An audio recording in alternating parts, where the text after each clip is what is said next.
ইসরাত সকাল 10টা থেকে মূলত যে কর্মসূচি সরকারিভাবে সেটি শুরু হয়েছে।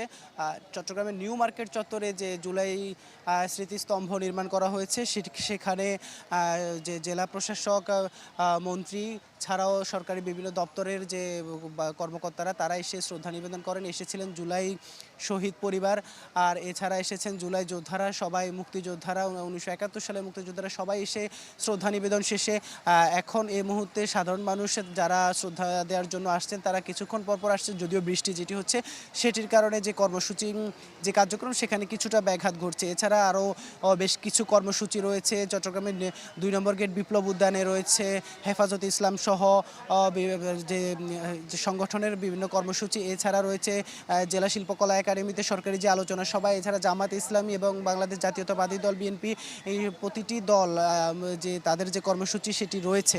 আর এছাড়া এনসিপিরও কর্মসূচি রয়েছে। দুপুরের পর তাদের যে গণভোজ সেটি আয়োজন করা হয়েছে, অর্থাৎ শহীদদেরকে স্মরণে রাখার জন্য তাদের যে আত্মত্যাগ সেটি মনে করিয়ে দেওয়ার জন্য আজকে সারাদিন ব্যাপী নানান কর্মসূচি রয়েছে। শহীদ পরিবারেরা এসেছিলেন, তারা একটি দাবি জানিয়েছিলেন খুনিদের বিচার, এছাড়া হত্যা যেন দ্রুত বিচার করা হয়, জুলাই সনদ যেন বাস্তবায়ন করা হয়।